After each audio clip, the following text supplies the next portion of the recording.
좀 전에 인간의 그 기억이라는 것이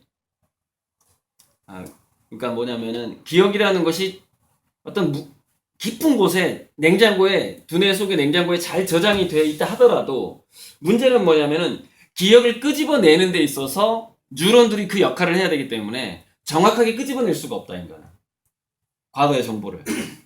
그래서 헷갈린단 말이에요. 여러분 외우는 이유가 뭐예요? 한 번 읽으면은 딱 저장이 돼야 되는데 저장을 하긴 했는데 우리가 서류 같은 거 찾을 때 제대로 못 찾는단 말이에요. 네. 그게 인간이에요. 이게 인간과 인공지능의 차이 중에서 우리 인간을 굉장히 많은 일자리로부터 소외시키는 우리 인간의 약점이 뭐냐?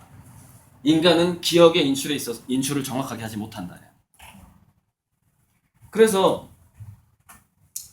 예를 들어서 길병원의 그 왓슨 같은 경우에는 의학 논문을 얼마나 대단하냐. 자, 의학 논문을 인간이 200년 동안 공부할 수 있는 걸 2분 만에 공부를 할 수가 있고 200년과 2분이에요. 또 뭐 예를 들어서 2000년 동안 공부할 수 있는 걸 20분 만에 끝내요. 인공지능은. 그걸 다 기억한단 말이에요. 그렇기 때문에 아까 내가 얘기했던 어떤 뭔가 규칙 같은 거를 암기하거나 습득해가지고 할 수 있는 일은 인간이 인공지능을 능가한다는 것은 아예 불가능하다고 봐야 돼요. 무슨 얘기는 아예 끼워주지도 않아. 미래에는.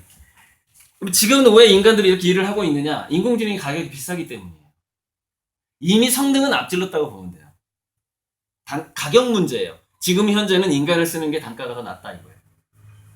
인간 판사를 쓰는 게, 인간 의사를 쓰는 게 더 단가가 낮다. 물론 의사까지는 아직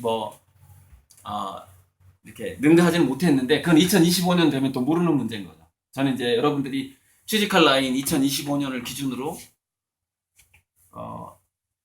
앞으로 10년을 약 10년 정도를 어떻게 보낼 것인가의 문제. 이거를 얘기하러 왔기 때문에. 그러니까 문제는 기억도 오래 걸리고 인출도 오류가 난다. 인간은 기억도 오래 걸려. 장기 기억을 하려면은 7번을 책을 읽어야 되는데 머리 좀 좋은 사람이 머리 나쁜 사람 20번을 읽어야 되는 거야 책을. 이 얘기 어디서 나온 줄 알아요? 고시 공부하는 사람들한테 나온 거예요. 고승덕 정도 머리가 좋은 사람 7번 정도 봐야 돼. 그래야 시험을 볼 수 있어. 머리 좀 나쁘면 20번 봐야 돼. 오래 걸리지.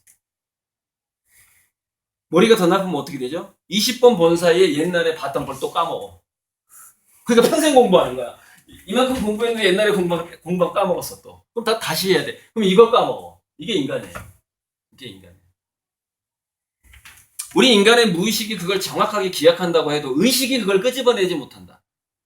그럼 인간의 의식은 왜 그렇게 그런 걸 잘 끄집어내지 못하도록 진화를 했는가? 살아남는 게 힘들어서 그렇게 진화한 거예요. 무슨 얘기냐면 이런 겁니다.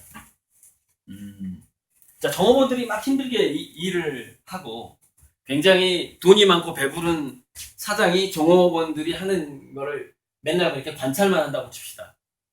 바쁜 종업원은 자기가 어제 했던 것조차 잊어버려요. 어제 했던 손님하고 나눴던 이야기라든가 정신이 없거든. 근데 사장은 계속 그런 것들을 모니터링만 하는 사람. 자기는 일할 필요가 없어. 모니터링만 하고 직원들 관리만 하면 돼. 근데 직원들이 아주 많지 않는 상황에서는 더 자세한 것들을 기억해내죠, 사장들이. 근데 현장에서 바쁘게 뛰는 사람들은 뭐죠? 응급처방만 하면서 사는 거예요, 응급처방만. 그것을 기억할 시간이 없어. 그래서 이제 바쁜 사람들의 특성이 뭐예요? 열쇠를 어디 놨는지 잊어버려, 리모컨하고. 그걸 기억할 시간이 없어. 그거를 내가 여유있게, 리모컨은 여기 놔뒀지, 소파 방석 중에서 파란 방석 밑에다 놔뒀어. 이렇게 기억할 시간이 없어. 바쁘기 때문에. 기억하면 그게 생각이 나거든요. 무슨 얘기냐? 인간은 지금까지 진화하면서 생각하거나 기억하거나 할 시간이 별로 없었어요. 왜? 약자였기 때문에. 늘 맹수한테 쫓겼고, 과일 하나 따려고 그래도 독수리한테 위협을 받았고, 과일 따면서 밑에를 봐야 돼. 왜? 독사가 있을지 모르니까. 이렇게 거의 600만 년, 700만 년을 살아온 거예요, 인간이. 그래서 인간의 의식은 이렇게 된 거죠. 뭔가를 무의식화 시키는 거예요, 자꾸. 무의식화 시키는 거예요. 자동 반응화 시키는 거예요. 자동 반응화. 그러니까 우리 인간도 인간이 약자였고 느긋하게 생각할 시간이 없었기 때문에 그래서 인간은 창의력이 약해진 거예요. 창의력. 우리가 강자였다면 인간이 호랑이도 이길 수 있었다면 우리는 더 기억도 잘했을 것이고 기억하고 인출하는 방식이 달랐을 것이고 훨씬 더 창의적이었을 거예요. 근데 인간의 두뇌는 그렇게 진화하지 않았어요. 그래서 지금도 우리 인간하고 자동차하고 부딪히면 자동차가 더 강자잖아요. 그죠? 그래서 예를 들어서 어린아이가 차도 옆에 있으면 엄마들은 다른 생각을 못 합니다. 왜? 자동차가 더 강하니까, 어린애보다. 죽을지 모른다는 공포심에 휩싸이게 되거든요. 인간은 공포심에 휩싸이게 되면은 전두엽의 의식이 꺼져버려요. 위기 탈출만 생각하게 돼요. 무조건. 근데 너무나 이걸 일상적으로 반복해왔어요, 인간. 그래서 주변에서 들어오는 모든 세세한 정보를 우리는 다 파악하지 못하도록 진화를 해버렸어요. 진화를. 그래서 그거를 비투스로 과학자들이 계산을 해보니까 인간은 오감을 통해서 받아들이는 정보의 50억분의 1만 처리하더라는 거예요. 전전도엽이. 49. 그러니까 50억 배가 많은 그 수많은 정보는 어디로 가죠? 물론 우리 무의식이 그걸 받아들이긴 하죠. 그러나 정보 처리가 안 돼요. 의식으로 정보 처리가 안 돼. 그럼 기억도 잘 안 되고 문제는 우리가 기억하는 노력을 안 했기 때문에 인출도 안 돼요. 그냥 무의식에 저장돼 있을 뿐이죠. 그래서 그때마다 인간은 어떤 행동과 결정을 상황에 맞게 이렇게 자동 반응을 하게끔 진화를 해온 거죠. 그래서 인간은 돌발 상황에 엄청나게 약해요. 하던 대로 하다가 죽는 거예요. 어떤 상황이 왔습니다. 그런데 인공지능은 그나마 우리가 이제 그래서 인간이 창의성이 있다는 얘기는 뭐냐면은 그런 위기 상황에서도 이순신 장군이 왜 필사직생이라고 그랬어요? 죽으려고 하면 살 것이다. 아예 목숨을 내놔버리면 여유가 생기기 때문에 생각이 가능하다. 그래서 전쟁터에서 죽으려고 하는 사람들은 생각하면서 싸우게 되고 전쟁터에서 살려고 하는 사람들은 생각을 못하면서 싸우게 돼요. 그래서 필사직생이고 사직생, 생직사예요. 살려고 하면 죽는 거예요. 전쟁터에서. 그래서 전쟁터에서는 오직 용기가 있는 자만이 생각을 합니다. 그래서 왜 예전에 그 장군들은 싸움을 잘하는 사람이었을까요? 싸움을 잘해야 여유가 생기거든요. 자기가 죽을 확률이 약하잖아. 전쟁터에 나가서. 그래서 싸우면서 생각을 하는 거야. 챙챙 화살 날라오면 피하면서 나 이제 어떻게 싸울 거야? 고수야. 안 죽어. 생각할 여유가 있지. 고수가 아니야. 생각할 여유가 없어. 무섭지. 화살이 어디서 날라올지 모르고 화살을 피할 수 있는 능력이 없어요. 얘는. 저는 무협지에서만 화살을 피하는 그 고수가 나오는 게 아니라 저는 실제 예전의 장군들은 화살을 피할 수 있었다고 봐요.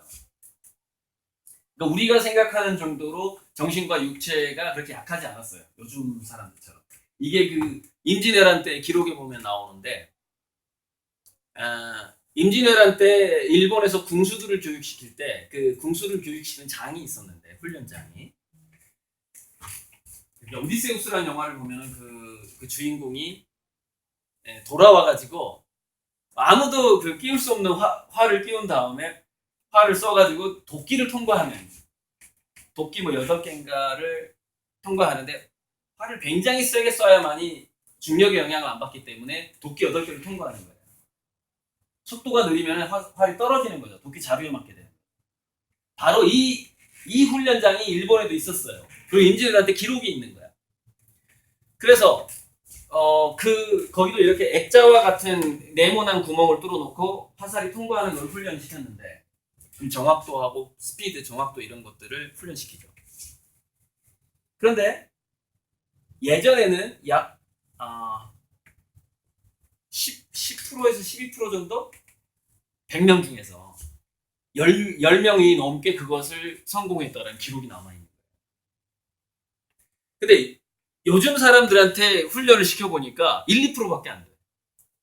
즉, 현대인의 육체라든가 힘이라든가 시력이 몇백 년 동안 굉장히 떨어져 있는 상황인 거예요. 아시겠죠? 그래서 예전 장군들은 저는 화살을 피할 수 있었다고 봅니다. 요즘 현대인의 두뇌하고 달라요. 그러니까 어찌 보면은 약 300년 전 또는 500년 전에 그 인간이 이 시대에 왔다면은 어쩌면 인공지능을 능가할지도 모르겠어요. 우리보다 더 성능이 좋은 두뇌를 갖고 있기 때문에. 근데 지금 인간들은 굉장히 나약해져 있어서 제가 봤을 때는 인공지능한테 굉장히 쉽게 인공지능 로봇한테 정복을 당할 수밖에 없어요. 자, 인공지능 로봇은 그 기억을 하고 인출을 하는 것에 있어서 일단 실수가 없고 속도가 빠르고 한번 들어온 정보는 거의 영원히 간직을 하고 있고 정확하게 인출을 하고. 그런데 요즘 사람들이 이렇게 얘기하거든요. 그래도 인간하고 인공지능이 다른 게 우리 인간은 변수에 강하지 않냐, 융통성이 있지 않냐. 융통성은 아무나 있나? 이것저것 아는 사람들이나 있지. 제가 공부 잘하는 고등학생들한테 꼭 하는 얘기가 있어요. 대학교 가면 전공을 5개를 해라, 빡세게. 그래서 우리 때보다 공부를 5배를 해야 된다. 근데 그 5배 전공은 문과 2개, 이과 3개를 하든지, 이과 2개, 문과 3개를 하든지.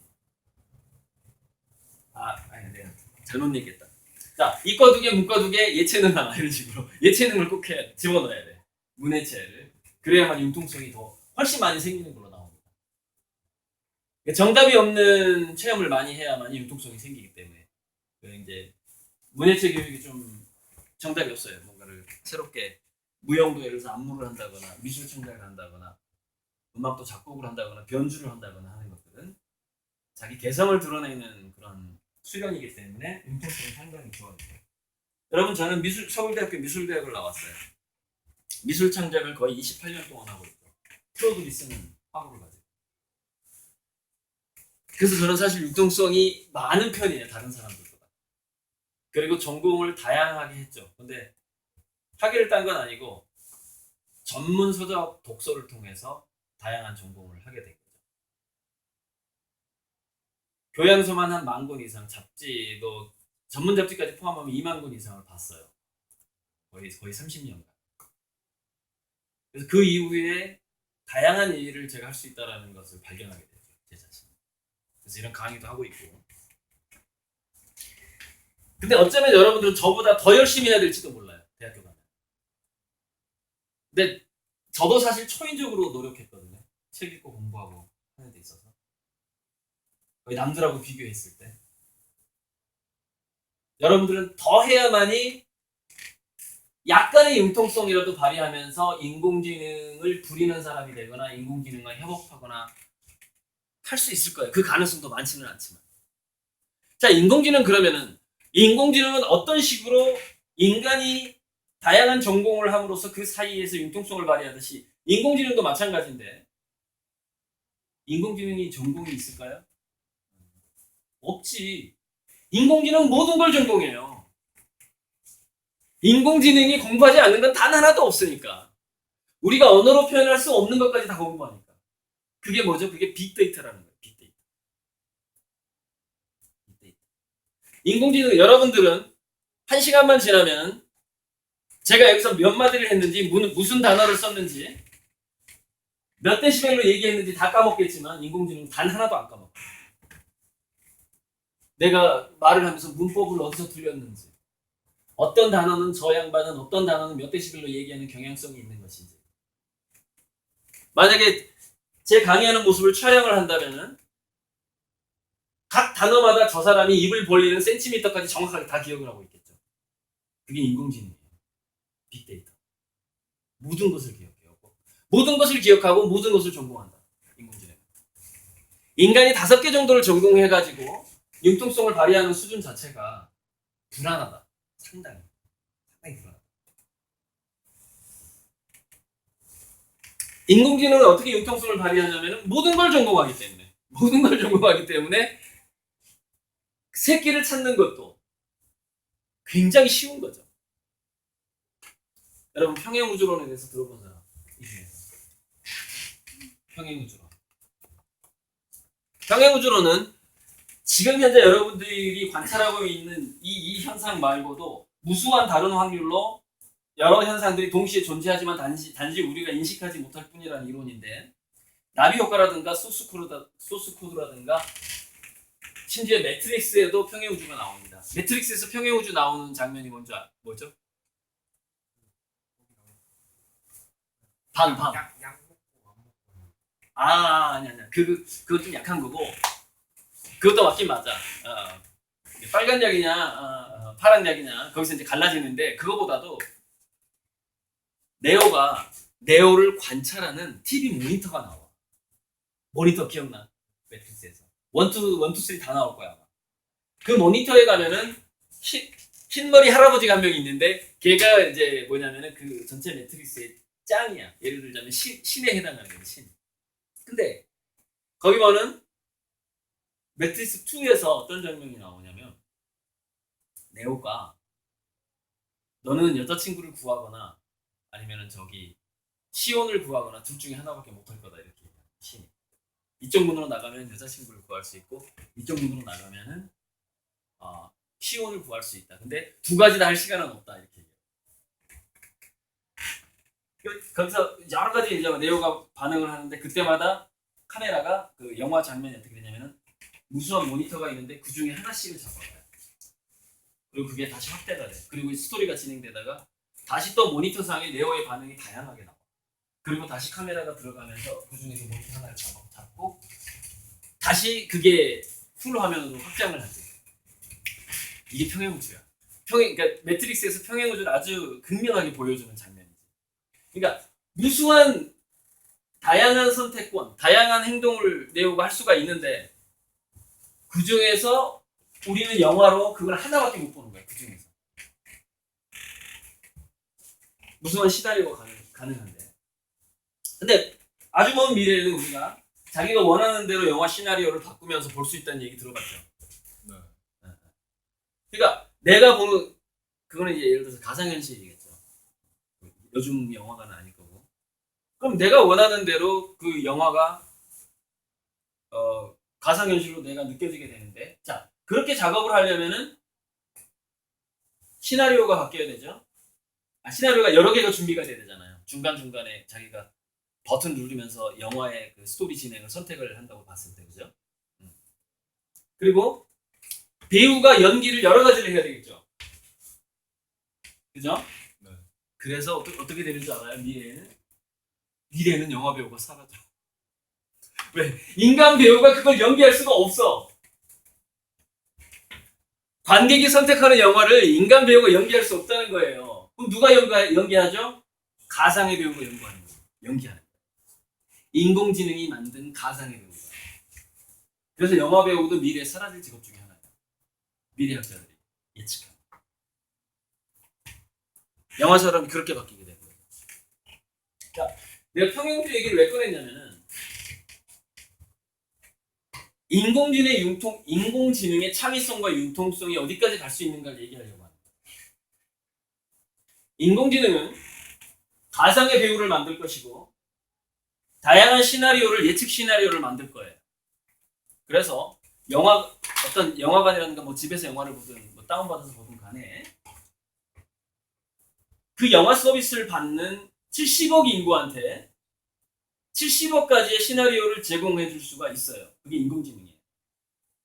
그죠? 굉장히 성능이 좋은 인공지능이에요.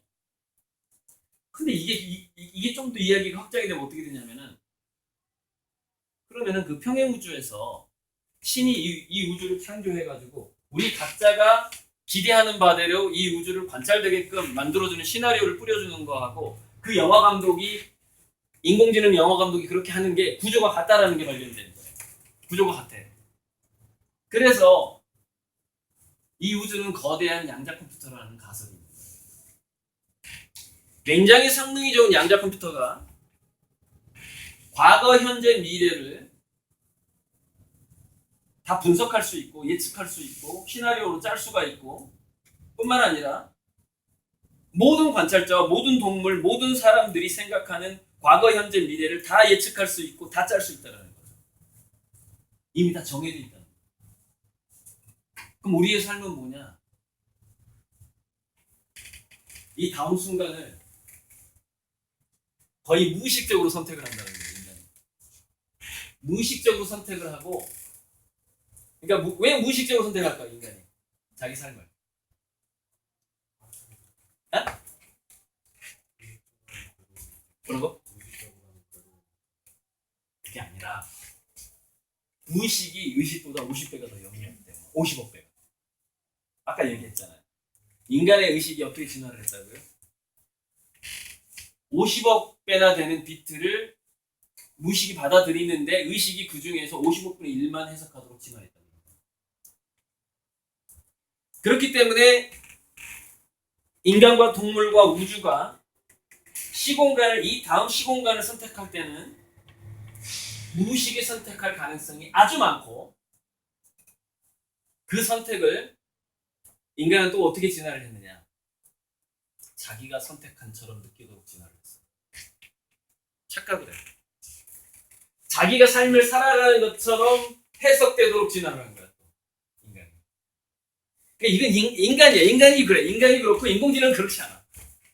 달라 완전히. 그래서 인공지능이 발달한 시대의 인간은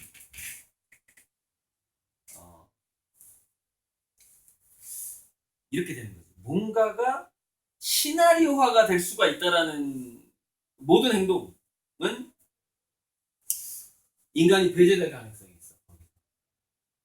참 이게, 하지만 여러분들은 좀 행운하다. 뭐가 행운할까요? 인공지능이 그 정도까지 양자 컴퓨터, 즉 무수한 과거, 현재, 미래의 시나리오까지 모든 것을 파악을 하고 70억 인구한테 70억까지 시나리오를 뿌려줄 정도로 발전을 하려면 내가 봤을 때 50년 정도가 걸릴 것 같아요. 그러니까 인공지능의 굉장한 고성능 사회로 가기 전에 과도기 50년을 우리는 살아가야 됩니다. 과도기. 근데 여러분, 과도기가 더 괴로워요. 사실은 더 괴로워. 차라리 30년 후에 태어난 게 더 행복할 수도 있어. 왜? 인간의 영역을 이미 뺏긴 채로 태어나니까. 우리는 인간의 영역이었던 것을 계속해서 뺏기는 체험을 50년간 해야 되거든. 이게 완전히 짜증이 나는 거예요. 이게. 그래서 지금의 공부와 지금의 자기주도 학습과 지금의 독서는 어떤 식으로 해야 되냐면 이렇게 되는 거죠. 향후 50년, 60년 동안 인간이 그 일에서 배제될 것을 미리 예측을 한 다음에 그걸 매번 한 5년 전에 예측을 해야 되는 거야. 그러니까 지금 직업을 갖고 있으면 2년 후에 직업을 내가 또 생각을 해야 돼.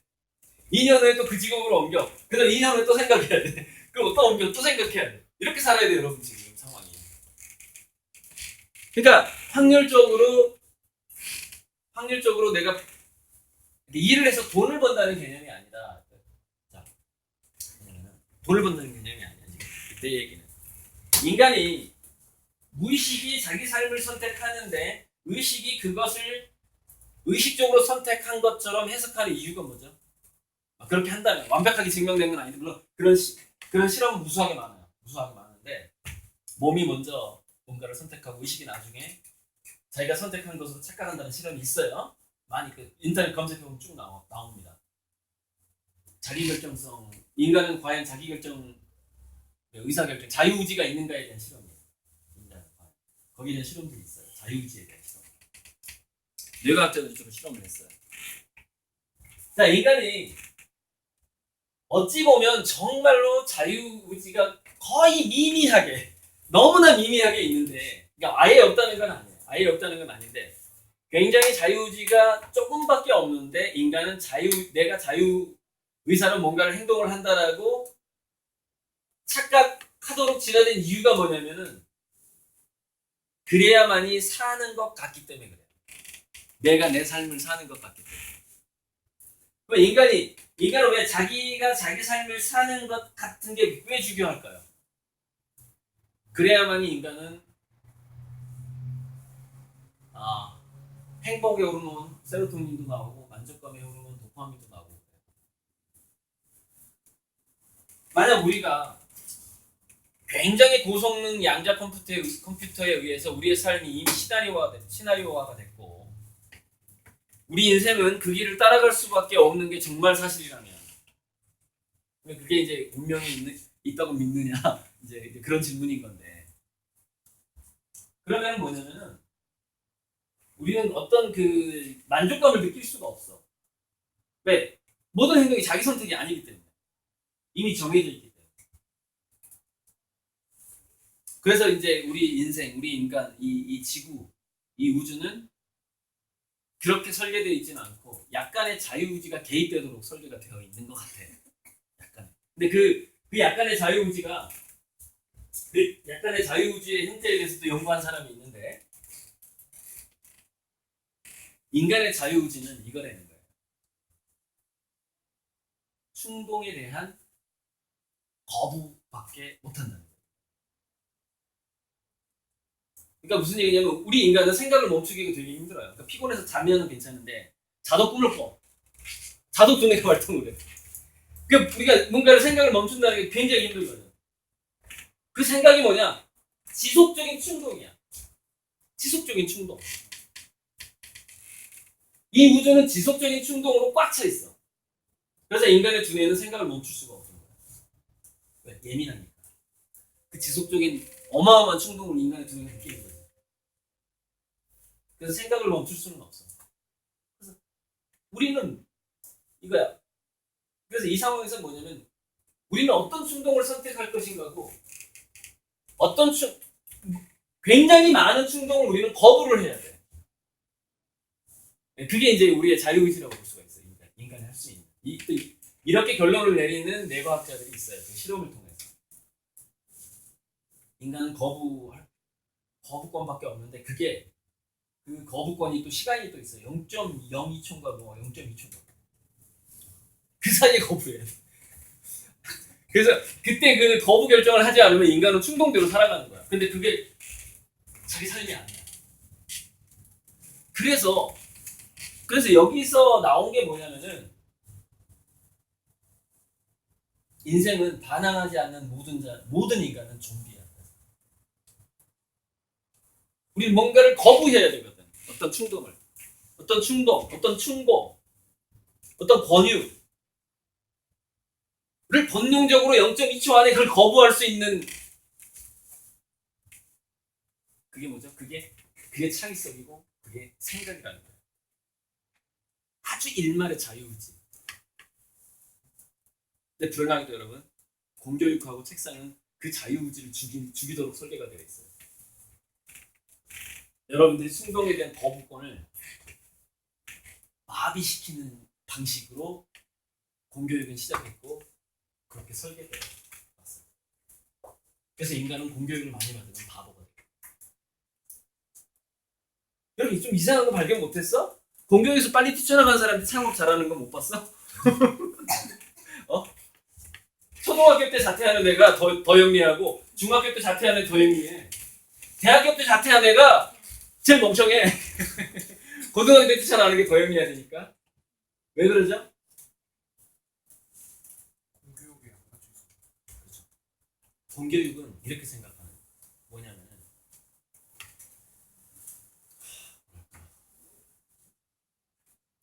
우리 자유의 우리 자유의 본질적인 힘, 능력, 그 0.2초의 그 능력, 그 예민함, 이것을 어떤 식으로 없애버리냐면은 뭔가 모범을 만들어. 모범 답안. 자, 모범 답안이 가득 찬 곳에서는 인간은 뭐가 불가능하죠? 충동에 대한 거부 같은 것을 경험을 잘 못하는 게 수련을 못하는 거야. 수련을. 왜? 모범 답안 쫓아가기 바쁘니까.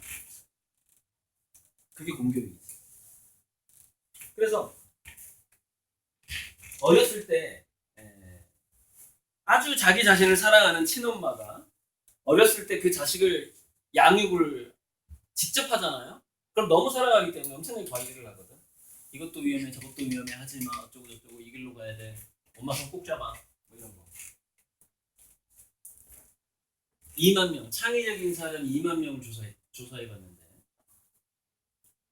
3살부터 8살 사이에 친엄마와 떨어진 기간이 길수록 그 인간이 창의적으로 나와 관리를 받거나 이 길로 가야 되는 말을 많이 듣는 사람일수록 창의성이 죽어버려 이 2만 명을 조사해서 나온 거야 유럽에서 30년 동안 그것만 조사한 학자가 있었어. 도대체 이 사람은 어떻게 창의적일까를 조사한 사람이 있었어. 근데 2가지 공통점이 나오는데 3살부터 8살 사이에 친엄마랑 떨어져서 자라야 돼. 놀라운 일이지. 친엄마랑 같이 살면 창의적이지가 않아. 또 하나는 10대 때 창의적인 멘토를 만나. 10대 때. 여러분 아직 10대죠? 네. 오늘 저는 여러분들이 저를 만난 거는 대단한 사건이에요. 왜? 많은 사람들이 자기 인생을 어떤 계기로 바꾸었는가라고 물어봤어요. 성공한 사람들한테. 그랬더니 평균이 1시간으로 나옵니다. 나는 그 1시간 때문에 내 인생을 바꿨다. 이렇게 말. 그러니까 수렁에서 이렇게 수렁에 빠진 실패해가고 뭔가 비전이 없던 인생이 완전히 바뀌도록 당신은 언제 그 턴을 했냐 인생에 그게 며칠이었냐 몇 달이었냐 아니에요. 평균 1시간입니다. 오늘 굉장히 중요한 1시간이에요.